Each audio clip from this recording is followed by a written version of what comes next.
Halo YouTube lovers, selamat datang di channel Designs. Terima kasih atas kesetiaan kamu dalam menonton di channel ini.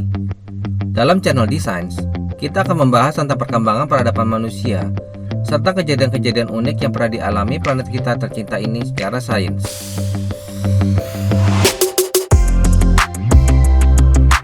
Dalam perkembangan peradaban manusia, seiring dengan perkembangan teknologi dalam pembuatan barang-barang industri, begitupun dengan perkembangan teknologi kedokteran yang meneliti virus dan bakteri secara lebih baik. Tetapi, di balik semuanya itu, penyakit dan virus pun ikut berkembang, yang membuat permasalahan baru yang sulit dipecahkan. Perkembangan penyakit yang belum bisa disembuhkan itu dapat berkembang menjadi epidemi dan pandemi. Pada video sebelumnya, kita pernah membahas sebuah pandemi mematikan yang hampir memusnahkan populasi manusia di Eropa. Bagi kamu yang belum menontonnya, silahkan klik link di pojok kanan atas dari video ini. Pada video kali ini, kita akan membahas sebuah pandemi mematikan di era peradaban manusia modern, yang mana pandemi ini menjadi asal-usul virus corona yang mewabah di seluruh dunia saat ini. Pandemi ini telah memakan korban setidaknya 500 juta jiwa atau sepertiga penduduk dunia saat itu. Namun, sebelum kita lanjutkan, mohon kamu menekan tombol subscribe beserta tanda loncengnya bila belum, dan tanda jempol ke atas agar membuat kami bahagia dan rajin untuk mengupload video-video menarik lainnya.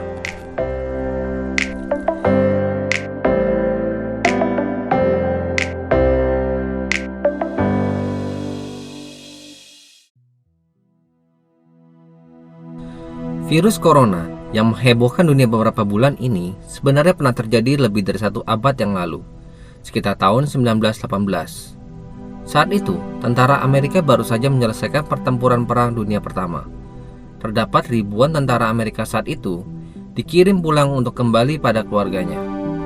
Kabar gembira tersebar kemana-mana. Tetapi, tidak mereka sadari bahwa kemenangan mereka telah membawa sebuah teror baru. Teror yang jauh lebih menakutkan dari Perang Dunia Pertama.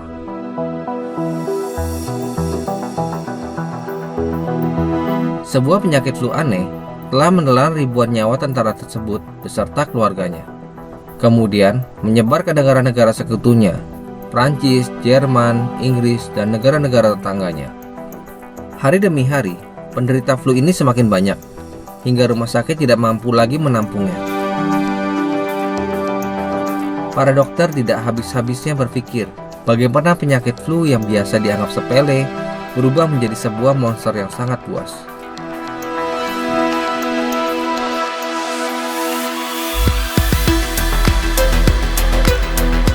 Namun untuk mempertahankan moral prajurit kala itu, pemerintah Amerika meredam laporan kasus-kasus yang terjadi di Amerika dan membuat wabah penyakit di Spanyol yang mengaitkan dengan penyakit Raja Alfonso XIII, yang membuat masyarakat memiliki pandangan yang salah mengenai Spanyol, sehingga masyarakat lebih sering menyebut penyakit ini dengan flu Spanyol.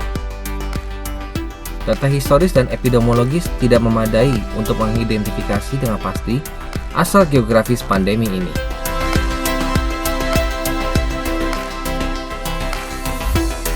Pandemi influenza 1918 ini disebabkan oleh virus influenza tipe A, subtype H1N1. Kebanyakan penderita flu ini adalah remaja dan orang muda dewasa. Tetapi tidak sedikit juga anak-anak dan manula yang terkena wabah ini. Penyakit ini sangat cepat menular, mulai dari negara-negara besar di Amerika hingga penyebaran ke daerah Arktik dan Kepulauan Pasifik.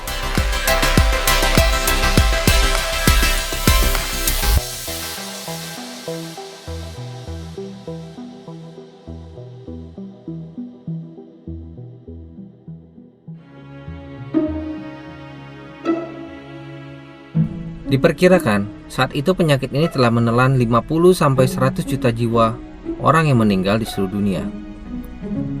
Dan saat itu, Indonesia juga terkena wabah ini saat pemerintahan Hindia Belanda, yang telah menelan 1 hingga 1,5 juta jiwa saat itu. Karena sangat sulit ditanggulangi oleh berbagai negara di seluruh dunia, para pimpinan setiap negara sampai membuat hukum seperti pelanggaran berjabat tangan di Arizona karena sangat mudahnya penyebaran virus ini. Ketika pandemi flu Spanyol menyerang di tahun 1918, dokter dan saintis tidak tahu apa yang harus dilakukan saat itu, di mana teknologi kedokteran belum semaju sekarang, sehingga tidak ada metode penemuan vaksin yang tepat. Hal yang memperburuk kondisi saat itu adalah menurunnya kondisi kesehatan masyarakat karena Perang Dunia Pertama, di mana saat Perang Dunia memukul telak perekonomian masyarakat kala itu, sehingga banyak masyarakat yang kekurangan makan, dan setiap masyarakat dalam kondisi gizi yang memprihatinkan. Masa karantina juga dikenakan untuk komunitas tertentu, dan semua masyarakat diwajibkan menggunakan masker dan dilarang untuk bersentuhan. Teater, gereja, semuanya ditutup untuk menghindari penyebaran.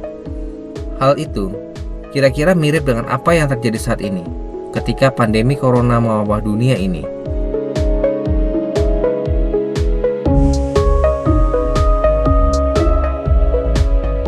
Karena tidak adanya obat yang tepat, dokter membuat resep pengobatan yang dirasa dapat meringankan korban.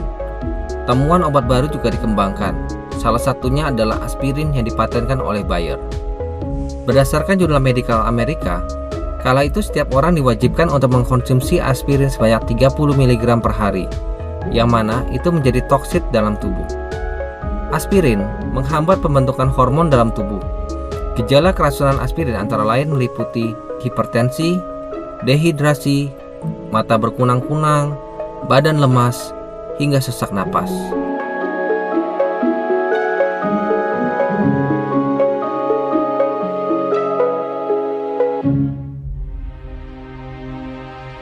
Tidak ada yang tahu pasti kapan pandemi ini akan berakhir. Setiap orang hanya dapat berdoa dan berharap, serta melakukan aksi social distancing agar tidak tertular penyakit ini. Saat gelombang kedua menyerang ke pesisir Amerika, kehidupan masyarakat mengalami masa yang sangat berat, di mana pandemi flu menyebabkan ketakutan sosial masyarakat saat itu. Banyak keluarga yang harus menggali sendiri kuburan keluarganya yang meninggal.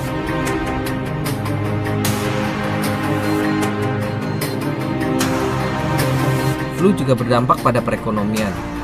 Di Amerika, banyak perusahaan yang dipaksa harus tutup karena didapat karyawan yang sakit. Di tempat lain, pekerja tidak dapat memanen hasil panennya karena kekurangan buruh tani. Bahkan, Departemen Kesehatan lokal menyatakan tutup demi mencegah penyebaran virus flu saat itu.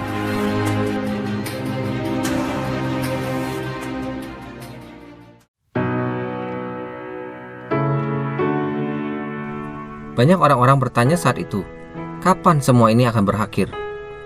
Pertanyaan semacam ini juga dilintas oleh masyarakat saat ini. Pada musim panas 1920, akhirnya pandemi ini menemui titik akhir. Hingga hampir 90 tahun berlalu, di tahun 2008, ilmuwan menemukan fakta kenapa pandemi 1918 bisa begitu mematikan. Pandemi ini dapat berakhir ketika tidak ada lagi pergerakan komunitas di luar peraturan yang ditentukan. Social distancing, menggunakan masker kemanapun masyarakat pergi, dan menghentikan segala bentuk pertemuan, membuat kasus demi kasus mulai menurun.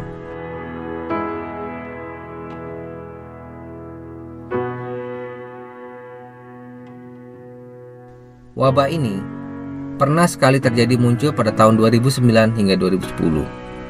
Namun, hal itu cepat teratasi dan tidak terjadi pandemi. Pandemi corona yang terjadi saat ini diharapkan membawa kita untuk memberi perhatian lebih untuk mengakhiri penyakit ini.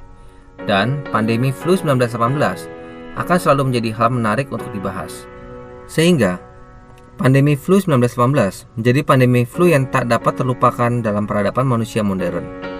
Bagaimana menurutmu?